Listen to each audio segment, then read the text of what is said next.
امجد عدوان كرر جسم مهند علي وعلاء عبد الزهرة للطلبة مهند قاسم ياسر فريح علي لطيف سلام شاكر محمد كريم بينالتي ضربة جزاء للشرطة مع بداية الفترة الثانية تقريبا 30 ثانية الدقيقة الأولى وضربة الجزاء الشرطوية والبداية قوية مشاهدينا الكرام. وأنا أستعرض تشكيلة الطلبة.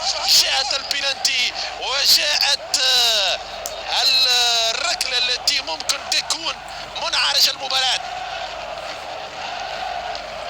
هذه الكرة، هذه الصورة بالعرض البطيء مهند علي والالتحام من هنا ممكن تكون أوضح. الكرة الأخيرة والعرقلة وضربة الجزاء المعلنة من الحكم سيد ثامر. هناك يعني التحام، يعني للأمانة الصورة غير واضحة بالمرة للحكم يعني النهائي هل هي شرعية أم غير شرعية، صحيحة أم لا. المهم علي عبد الزهرة قد يعلو بالشرطة، يتقدم أم لا. علي عبد الزهرة جول جول جول جول. الله الله الله الله.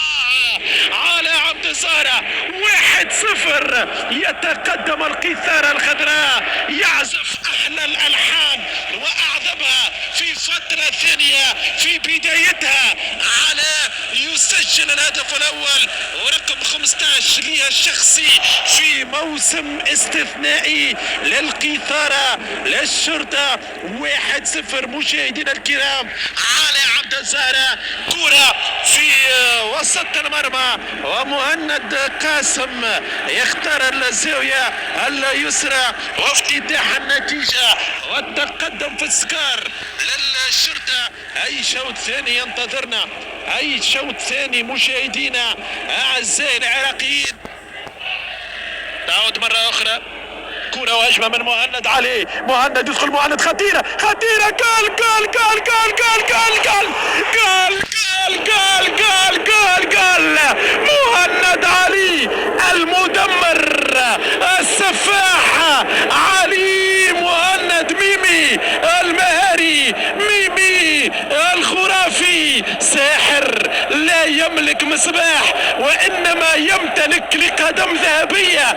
تحكم خرافي في الكرة، ممتاز، رائع، مهندس الانتصارات، ساحر القلوب وسالب العقول مهند علي ميمي، ممتاز. يضيف الهدف الثاني للشرطة بإصرار وبعزيمة. مهند علي شوف الكرة الأخيرة، يعني يستفيد من خطأ سلام شاكر، يدخل للباكس، يعمل مراوغة أولى، يضرب كرة في الحارس، استمات، إصرار، عزيمة، رغبة في تحقيق الانتصار والهدف الثاني في مباراة صعبة، مباراة ديربي، مباراة بأهداف. علي عبد الزهرة، مهند علي النجم الصاعد، الموهبة الكروية الجديدة. من قال أن يونس محمود انتهى، فالشرطة أنجبت